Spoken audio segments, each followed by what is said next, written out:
Welcome to the BetterWallet podcast, a podcast where we talk to everyday people who have changed their lives through managing their money. We talk about their money journeys, the good, the bad, and the ugly. So today we have Dion on the line. Dion is someone that I followed for a good amount of time. I consider him my little brother in a way. And this guy has come through a lot. And I love having stories like this on the podcast because I think people need to know that anyone can make it through even the toughest times. And Dion is product of that and making the best out of it. His story relates a lot with mine. Just, I feel like in just a different city. I'm not even going to jump into it. I'll let him kind of go through it in his own story, but I'm just really excited to have him here and bringing our friendship full circle here. But hey, Dion, thanks for being here, man. Of course, man. Thanks for having me on. Truly an honor, blessing to even be in a position to hop on and for you to want me to come on and be on your podcast. So, I'm big on just breaking bread, especially with my brothers and people that look like me. So, just thank you, man. Yes, sir. Yes, sir. So yeah, we're cutting it up right before the recording. So I think it's time that we could just jump right in, right? So Sir. For the BetterWallet podcast, the first question I try to ask is a icebreaker question. We don't really need to break the ice because we know each other, but I'm going to ask you anyhow. So if you could choose anyone in the world, literally anyone, who would you make your money mentor? Money mentor. That's easy. Dave Ramsey. Dave Ramsey. Just kidding. Like, wait, really? Big just kidding. No, I think my money mentor would truly be Warren B, Mr. Buffett, man. The guy is just different. I know sometimes I'm like, he's starting to get out of touch with, what's going on nowadays in technology and et cetera, but I don't think there's anybody like him that has been able to, generate the returns that he's done over such a long period of time, man. So yeah, that would be my guy. Yeah, no, I love learning all of his lessons. He talks a lot about risk management and, the people that are out there that, claim that they have risk management in their portfolio really don't. And, my favorite quote of his is, and I'm going to completely screw it up, but essentially saying that the times that you could tell that people aren't properly diversified or, they don't have the proper risk management, the times that you can see that is when the market tends not to do well. He said when the tide goes down is when you could see the people who actually have their pants exactly. And I think this year in particular, when it comes to just tech stocks and inflation and things like that, I think people are going to realize that there's more to investing than just putting money into tech stocks. So his quote really is going to hold true. But unfortunately, it's one of those type of things that you have to learn the hard way. Sometimes you learn the hard way, and hopefully people diversify outside of large cap tech stocks, and they learn about mid cap and small cap and things like that. But or even crypto. Which I know is something that you love, just to diversify your overall portfolio. But yeah, Warren B is definitely high up on my list as well. And I'll answer the question as well. Yeah, I was about to say, curious to know yours. Yeah. I'm a big fan of Marc Cuban. I love the way that Marc Cuban thinks. And at the same time, he's really down to earth. Like I feel like I could sit down and like have a beer with him. But at the same time, he'll talk to me all about the metaverse and how it works. And he's very forward thinking, but also very practical. He lives in it now, but he also is very futuristic, which is tough to have, because some people are saying, okay, I'm going to put all my money into things of the future, crypto, metaverse, whatever it might be. And they don't have that balance of thinking, okay, well, I'm also going to invest into mid-cap stocks, something that's not sexy. Exactly. But I think he has a really good balance. And then as an owner as well, as an investor, I always see his name besides, very well-established and balanced organizations. You think of like the Mavericks, for example, very balanced, very diverse. Their entire organization is diverse. They're I'm gonna say her CEO is Yeah. is a Black woman. So I think all that's like really powerful. And one of the reasons on why I would make him my money mentor. So Mark Cuban, if Love you're that. listening to this, man, hit me up. Mark, hit him up. Yeah, hit me up. Mark, hit up Mark. Yeah, exactly. We'll go to Chicago and get some deep dish pizza, whatever you want, dude. I got you. I'll pay for it. So, one of the first questions I want to ask you, Dion, is when it comes to people and their finances, a lot of people have different journeys. My journey was different from yours. Your journey is different from everyone else out there. But, in terms of what you had to go through, and I should probably even start at this point, like kind of walk us through like going from the South Side of Chicago to working on Wall Street. Like what are the things that you had to learn along that way? And then maybe we can jump back into that question. Perfect, man. Man, taking me back, such a journey. Man, I swear every day I'm just like, yo, it's just about the journey. If you're not going on a journey, you're not writing your book, you're not telling your story. So for those again who don't know me, Dion Boyd. I was born and raised on the South Side of Chicago. Very fortunate to be born to two working parents that were married for most of my life growing up. My dad was a cop, and my mom was basically a nurse. And so I have one younger brother. So I say all those because that's important to tell the context of my upbringing, which is where this all stems from. So again, grew up on the South Side, went to basically to skip to high school. My parents put a lot of emphasis on education for my brother and I, a lot of emphasis on education and sports. So, growing up, that was just literally just beaten into us, just ingrained, come home, do your homework. It's first thing, just whipped into us. So went to high school in one of the worst neighborhoods in Chicago. But the irony of that is it was one of the best schools in Chicago. So it was called selective enrollment in Chicago, where you have to test in to it. And so the school had just been recently redone and reopened. And I got into it. And it was there where, in high school where I really started to, come into my own, did really well there, played basketball, all that kind of stuff. And was so fortunate. This is where the story really starts to take off and go in that exponential line. But going to college from there, I was fortunate at Lindblom that's the name of my high school, to get what's called the Posse Scholarship, right? So I was awarded this full tuition scholarship to liberal arts school, one of the top liberal arts schools in California, about 45 minutes east of LA, called Pomona College. And so for me, it was getting that scholarship, which was so hard to get. And I had to go through, 3 rounds of just the most intense, crazy interviews, etc. As a high schooler.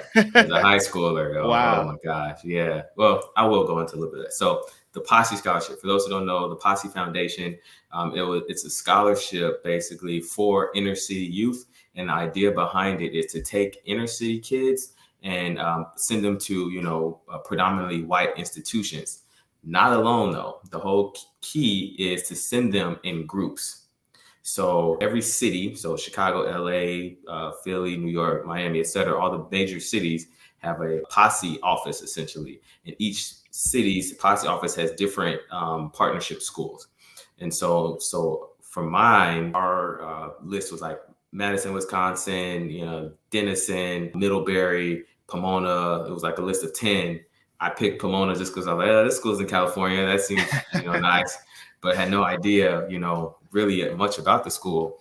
And so the way it works is as you're going through these interview processes, because it's an interview process where you're being placed in a room, let's say with like 500 kids, and you're doing all these different activities and people are on the outside watching you. And they're like, trying to analyze, is this kid, does he work well with people? Does he, is he going to give up? Is he going to, all those kind of things? And they select you. And so I kept moving through the process. And then essentially they put you rank your schools that you want to attend. And they put you at the school that they believe that you fit best at. And so again, I had ranked University of Wisconsin number 1, Pomona number 2, and then I think Middlebury number 3. And I didn't even want this scholarship. I'm like, I don't know what these schools are. I've never heard of. I wanted to go to HBCU and, go have fun, do all that kind of stuff. But the man upstairs had different plans. And so somehow, I made it all the way through, was awarded the scholarship. And I started this journey where it was me and 9 other inner city kids. They're my posse. And we started from the January of our senior year to all the way through the summer after graduation to August, right before we went to campus. We did like intense, training in terms of preparing us to go to PWI, preparing us, academically, preparing us to be culture shocked. And then you also get a mentor on campus that's in posse as well. Well, not in posse. He's a posse mentor essentially. So you also have a person of color that's professor on campus that you meet with him, weekly as a group, and he, just helps you all navigate. He knows the system, because the whole point of posse, they say, is, hey, we're now at a point where, okay, people of color and minorities are getting into college, but they're not staying through college. They're dropping out a year in, dropping out 2 years in. So how do we make sure that they get all the way through college? So anyways, that was a huge part of my story. So I wanted to make sure I touched that. But when I got in there, again, just complete culture shock. I'm going in with this mentality of, hey, I know I'm smart. I know I can work hard. What are my options here in order to make money? And I don't want to make money. I want to be successful. So my whole thought process was, well, then I got to either be a doctor, a lawyer, or an engineer. So I knew I didn't want to be a doctor, hated blood, didn't want to be a lawyer. It was too boring. I'm like, I got to be an engineer. So started, going on to engineering track. I even dabbled in like some anesthesiologist stuff, because I was like, well, they make a lot of money, but and they don't have too much blood to deal with. But then start hitting different bumps. I couldn't get through calculus 2, because again, coming from the Southside of Chicago, I never even seen calculus 2 or calc, let alone. So I started hitting these bumps in the road, and it shifted me towards, okay, got through calc 1, well, got through, this prerequisite, got through all these different things. What can I do with this that will still allow me to go on and make a bunch of money and be successful, but not have to, go through calc 2 and then go to med school. Right. So then some people pushed me to economics, man. And I started economics, loved it. I'm like, oh, this is amazing. Like learning about the economy, how people make money, how business works, all this kind of stuff. And that summer, so that was my sophomore year. So that summer after it, I started thinking about internships. And fortunately, again, shout out to Posse. They have a special Posse career program that allows you to essentially apply to different companies through Posse Career. And so what that does is, so for what it did for me, for example, is Bank of America is a big supporter of Posse.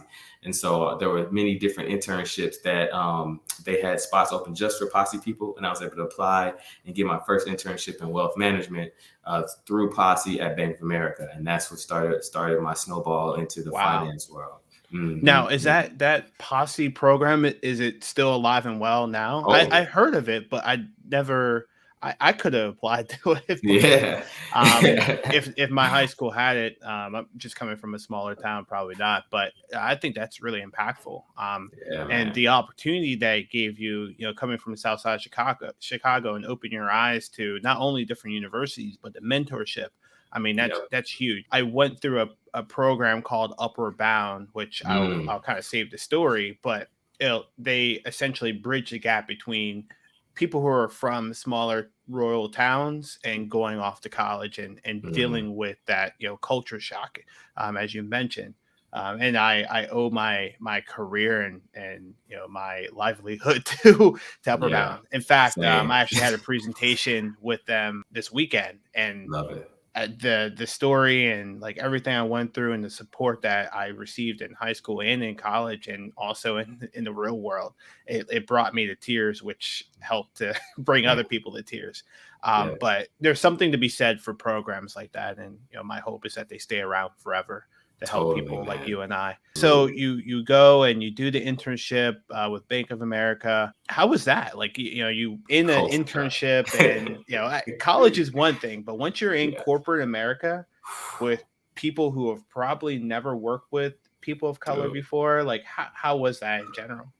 Dude, it was such a needed, but just like shocking opportunity, right? So here I am, like you said, this guy for my first major internship, coming from the Southside of Chicago, et cetera. Now I'm going to, Bank of America, down to, 250 Vesey. So way like financial district, in New York City, 20 years old.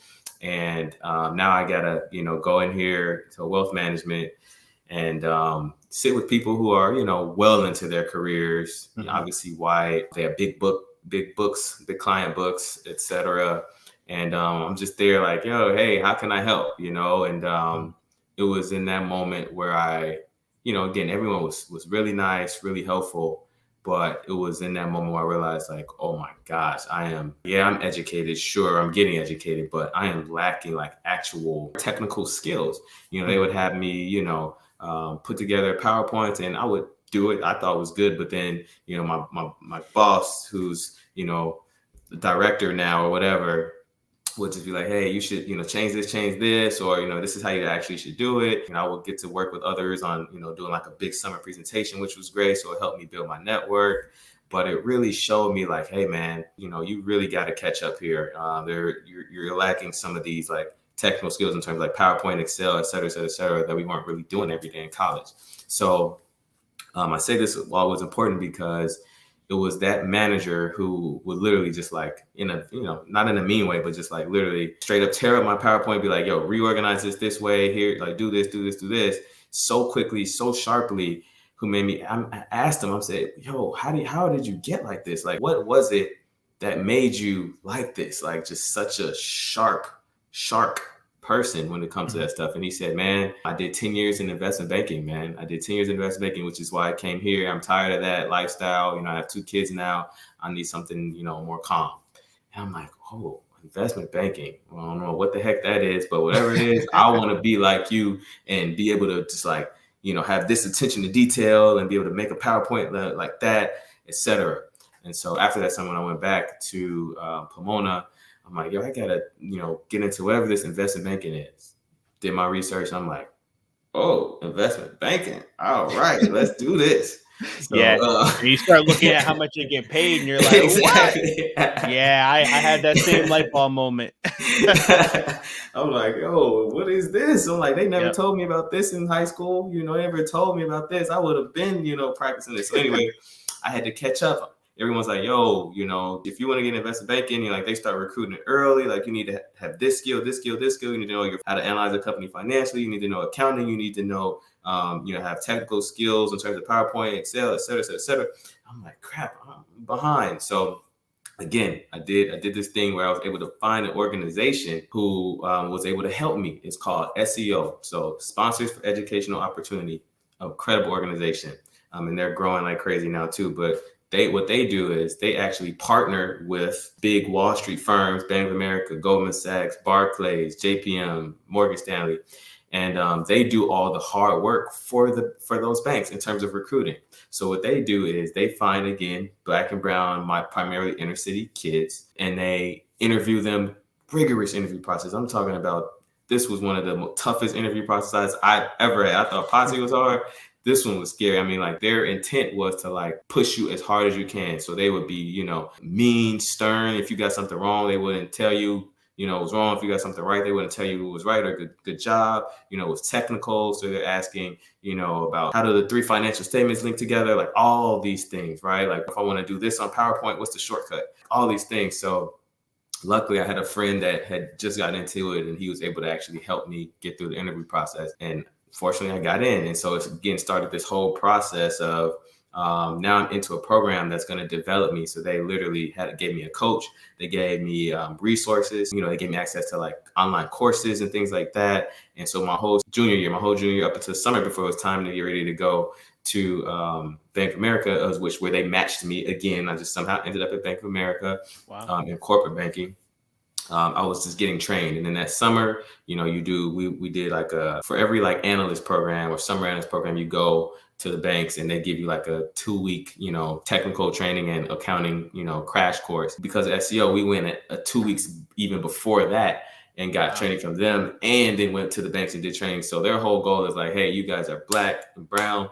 You need to be 10 times better than everybody else that comes and starts on that desk, right? You need to be ready by the time, you hit the desk. So again, got that. And, their rate was like 80 to 85% of people that go through SEO get a full-time offer after their summer.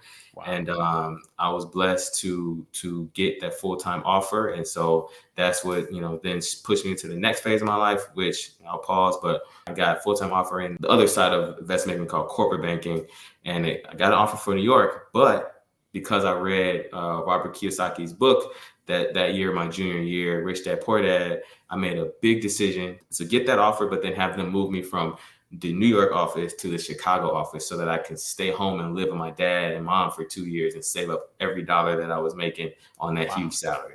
Wow. No, that's dope, man. Like, and a couple of key takeaways I think that are really important, like the importance of having an environment or a network that's going to help support you and help you reach those goals. And then also just knowing you have like this huge goal, like, hey, I want to get into investment banking. I'm not sure how to go about doing it, but like the beauty of figuring it out over time, and doing your research and manifesting, but also doing the work. I think that's also like really key.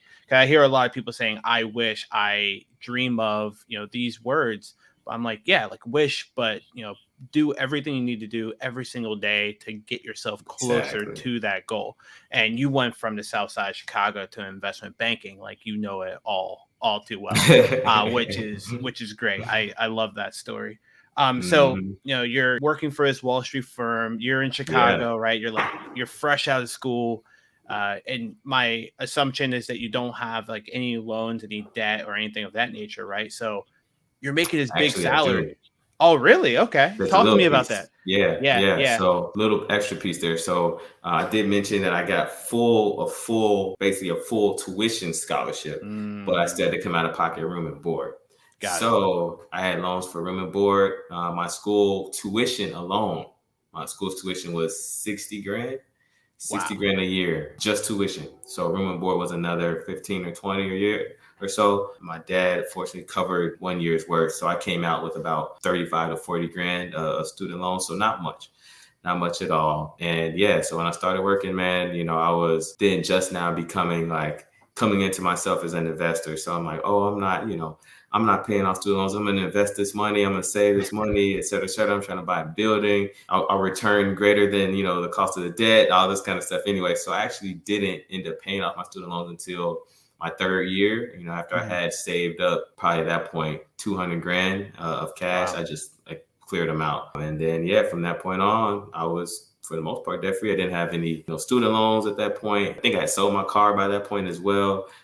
Didn't have a mortgage or anything at that point either. So I was just free and clear, man. So you're making this giant salary. You're in Chicago, right? I'm just trying to set the picture. I'm trying to envision it myself. You're making all this money. You're in Chicago, right? Everything's taken care of. You have a good head on your shoulders, right? Like you didn't have any kids. Like you weren't married at the time, right? Like you have all this money. What'd you do with it? Like where did the money go? Like how did you allocate it? Dude, man, the money, unfortunately, it was for the most part going into my savings. At this point, I was so stuck on, again, like Rich Dad Poor Dad is such a key book in my life because I went into the working world knowing I'm not trying to be working forever. And this is how I'm going to do it. I have to buy real estate. I have to buy cash on assets, et cetera. So the whole time I'm actually like investment banking and saving and everything, I'm like building hunting, with my dad. I'm like, Dad, I'm trying to buy a property so that by the time I'm like 27, 28, I'll hopefully have 2 or 3 properties and I can, just start on my financial freedom journey and just continue to build that way. So I was just literally stacking and saving, but I couldn't get a building. Every one I saw, I put an offer in, it got overbid by 10 grand or whatever. So literally I was just saving and being, as much of a miser as I possibly could, man. That's literally it. Right. Are you investing at this point, like into like ETFs and mutual funds? At this point, I'm investing very lightly. And this is again where unfortunately I wasn't investing as much as I should. And I thought I was, was going to spend all this money trying to get a rental property. And I literally missed if you look at, the S&P 500 over the last 3 or 4 years, 5 years, 2 of those years I missed completely, right? So there was a big opportunity cost from that, but I learned like, oh, not doing that again. Right. One thing that I always, have in my head, and something I always, have to deal with is, when you start making money, especially as an entrepreneur, especially when you're in corporate America, you're making good money. You come from, an environment where people aren't making money, is, dealing with that imposter syndrome in a way, Oh, yeah. where like anytime I go home, I'm called a college kid, right? Like, oh, Marc went to college, like college kid, like he's making all this money, he's rich.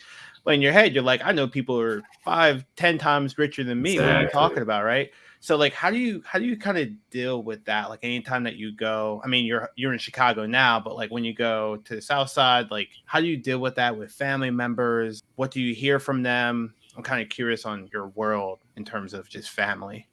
Yeah, man. I would say now, especially, I would say for the most part, up until now, when I started being more public about my life and, as you know, building out my brand, I didn't get too uneasy, I would say, about, being around people or being uncomfortable or people, thinking that people see me a certain way, because it was all private. Like everyone knew I was making a lot of money, but they didn't know, like what the world that I was in was. Like no one can understand investment banking unless you just are a part of that world for the most part. And so it wasn't until recently now where, a lot of my moves that I'm making are being more public and things like that, where people actually, people that I don't see or talk to often anymore, run into, and they're like, hey, I saw that you just did this. And I'm like, oh yeah, I forgot that, put a lot of business out there nowadays. And so it's now finally getting to that point where it's where I try to just keep everything. I was just talking about this actually the other day on my podcast, but